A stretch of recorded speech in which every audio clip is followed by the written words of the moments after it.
Salam. Ada yang masih ingat ketawanya Joker yang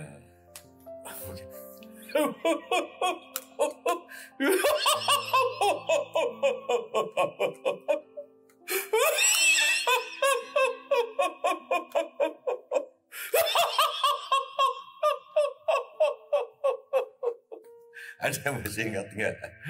Ada nggak yang masih ingat? Itu ketawanya Joker. Yang film pertamanya, meledak banget. Sekarang lagi ada film keduanya yang sama Lady Gaga. Aku nonton di Bandung. Nggak tahu akan meledak atau enggak ini. Tapi ketawanya mengingatkan aku pada ketawanya Semar, yaitu antara tawa dan tangis. Tawa sudah masuk ke dalam tangis, tangisnya sudah melebur ke dalam samudera tawa. Semua hal bisa diketawain, semua hal juga bisa dijadikan tangisan, tetapi pada Joker dan pada Semar untuk kearifan lokal, ketawanya itu campuran, gadu-gadu, atau bubur yang sudah diaduk antara tawa dan tangis.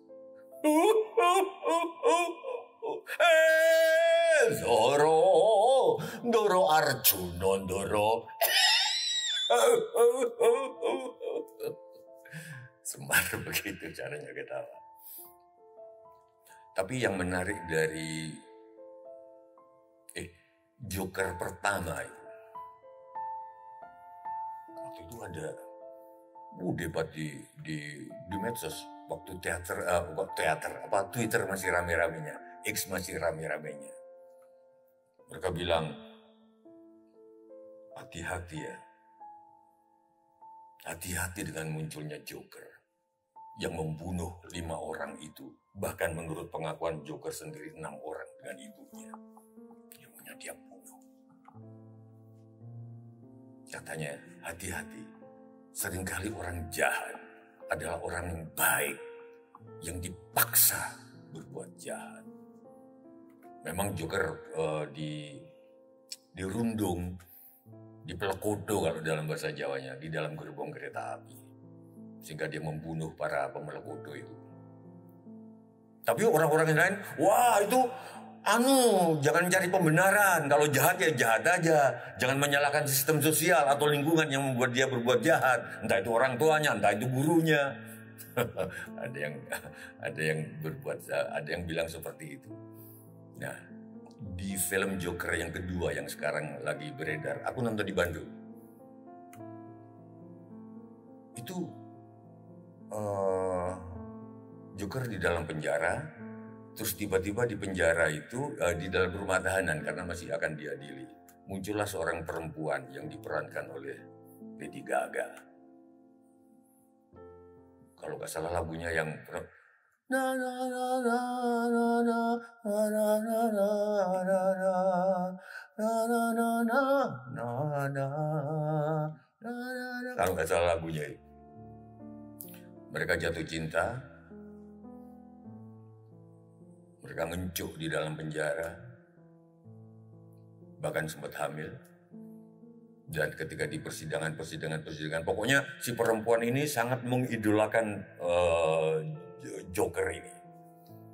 Tapi di pengadilan, ketika diputuskan bahwa Joker bersalah, bahwa yang membunuh 5 orang itu bukan Joker di dalam kepribadian ganda, melainkan si orangnya ini sendiri, Arthur siapa gitu. Jadi aslinya bukan Joker.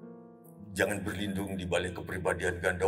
Karena aku disiksa dulu oleh guru, dibully oleh orang tua, maka aku kepribadian ganda. Yang membunuh aku itu bukan aku, tapi si Joker. Dan Joker mengakui, iya, yang membunuh itu bukan aku, bukan Joker, tapi aku. Si cewek tadi pergi. Alasannya, dulu aku mencintaimu karena aku punya fantasi tentang kamu. Sekarang kamu sudah membunuh imajinasiku. Imajinasi si cewek itu tentang adanya Joker. bahkan di penjara sendiri, di rumah tahanan sendiri, dia dapat perlakuan yang menyedihkan yang nggak akan saya buka di sini. Nggak enak sebagai sesama orang film kalau di spill gini. Nanti aku sebagai orang film juga sedih kalau filmku dibocorin semuanya. Tapi yang menarik dari Joker 1 dan Joker 2 adalah cara ketawanya itu.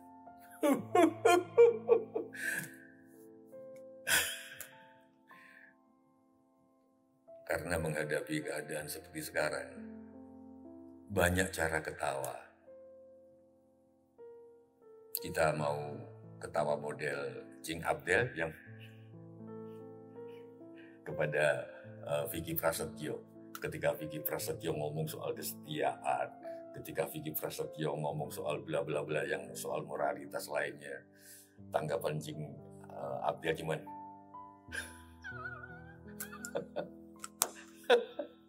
cuman begitu aja. Bagaimana kita menghadapi ini?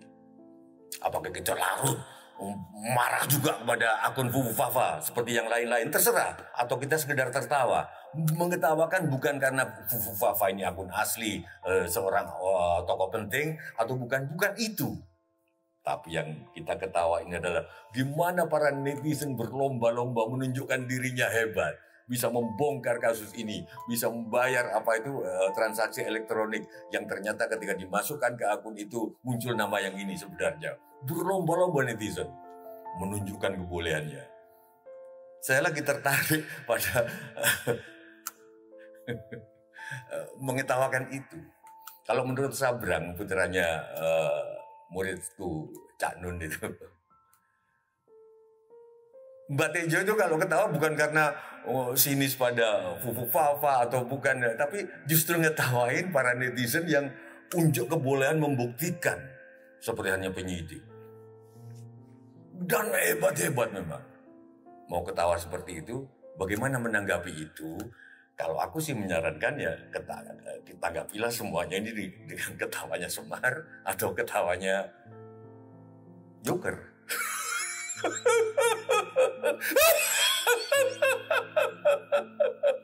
Ketika seorang pakar telematika Roy Suryo mengatakan bahwa yakin 99,9% bahwa akun Fufu Fafa ini punya dia, atau kita ikut-ikutan kagum kepada Roy Suryo, ikut-ikutan kagum kepada si A ke B, atau kita sekedar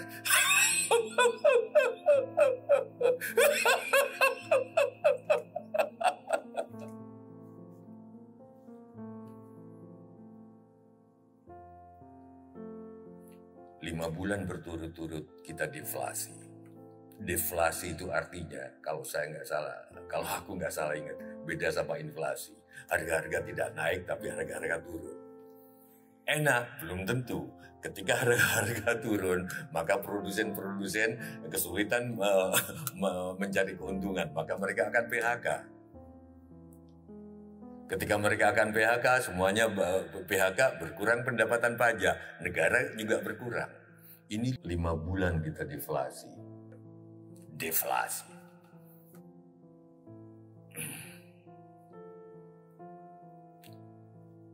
Aku nggak tahu tapi hubungan antara rakyat, pernikahan, perjodohan rakyat dengan pemimpin.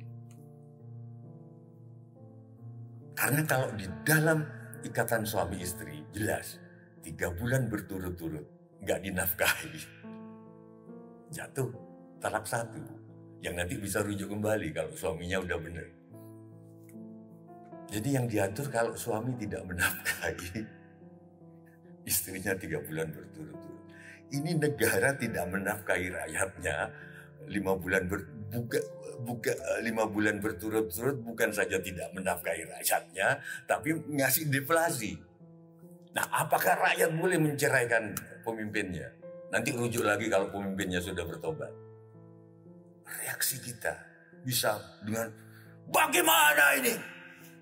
Kok deflasi 5 bulan berturut-turut? Atau reaksi kita, pemerintah!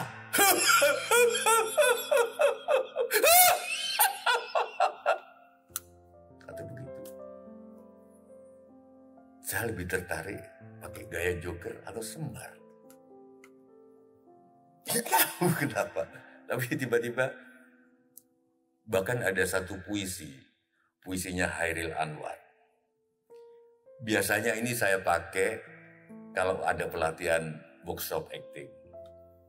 Setiap orang, bisa 20 sampai 25 orang, saya minta baca puisi ini dengan gaya masing-masing. Ada yang gaya serius, ada yang gaya celelean. Puisinya tepatnya saya nggak tahu, tapi kira-kira begini puisinya Hairil Anwar ini. Aku berkaca tidak untuk ke pesta. Ini muka penuh luka siapa punya. Segala menebal, segala menggumpal. Selamat tinggal. Masing-masing saya minta. Ada yang gaya sinis, ada yang gaya uraan, ada yang gaya marah. Macam-macam. Aku berkaca tidak untuk ke pesta. Ini muka penuh luka siapa punya. Segala menebal, segala menggumpal, segala tak ku kenal. Selamat tinggal. Ada yang begitu. Ada yang sinikal. Aku berkaca tidak untuk ke pesta. Ini muka penuh luka siapa punya. Segala menebal, segala menggumpal, segala tak ku kenal. Selamat tinggal. Tapi ada juga yang gaya ini. Gaya joker, gaya semar. Aku berkaca tidak untuk ke pesta. Ini muka penuh luka siapa punya. Segala menebal, segala menggumpal, segala tak ku kenal.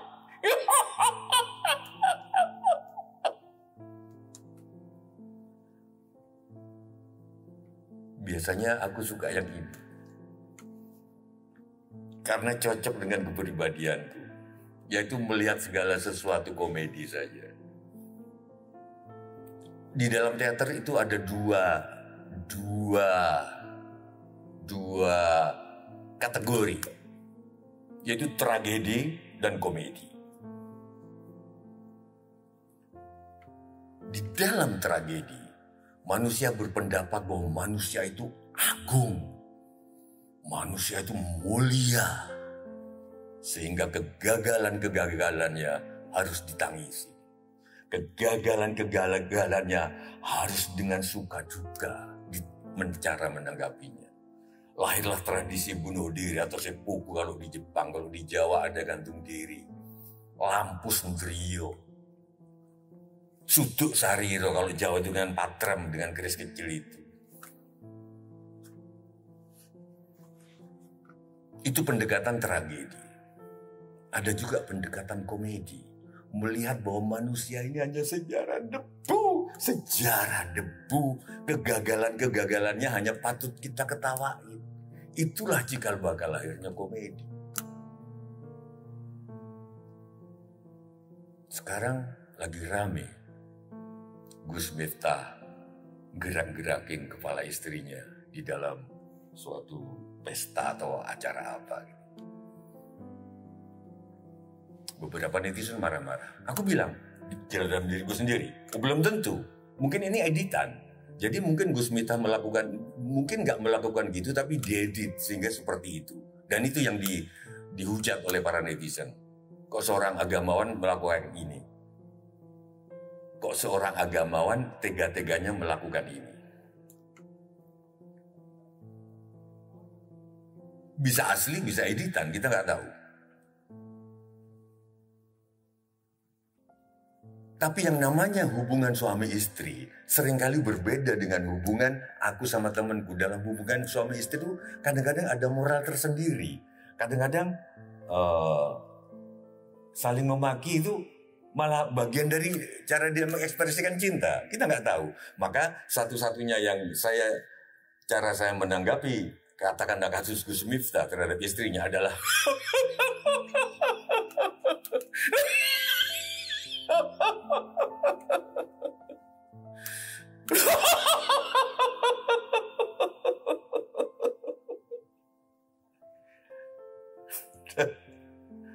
mudah-mudahan film Joker ini bukan film terakhir yang saya tonton tahun ini. Karena setiap kali saya nonton bioskop, saya selalu marah-marah ke orang, walaupun akhirnya saya ketawa sendiri. Orang kok bisa ya nonton bioskop menyalakan HP? Silau yang ada di belakang itu. Hancur keindahan gambar yang sudah disusun oleh sutradara dan seluruh kru film. Di dalam bahasa Jawa ada roso ngrumangsani. Roso ngrumangsani itu coba kalian menjadi sutradara, menjadi penata lighting dari film itu. Kalau kalian pernah syuting, sering satu adegan yang cuman nggak lebih dari 1 menit itu, nata lampunya itu bisa berjam-jam supaya dapat cahaya yang bagus. Belum nanti diproses di laboratorium. Begitu sudah tayang dengan cahaya bagus, tiba-tiba silau.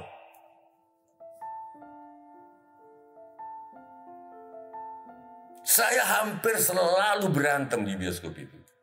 Kadang-kadang ada yang saya pegang lehernya. Kadang-kadang cuma dari jauh. Mas atau mbak, saya nggak peduli kamu sholat atau enggak, kamu ke gereja atau enggak, kamu ke vihara atau enggak, kamu ke kelenteng atau enggak, kamu ke tempat-tempat ibadah atau enggak. Tapi yang jelas kamu nggak punya moral, nggak punya adab.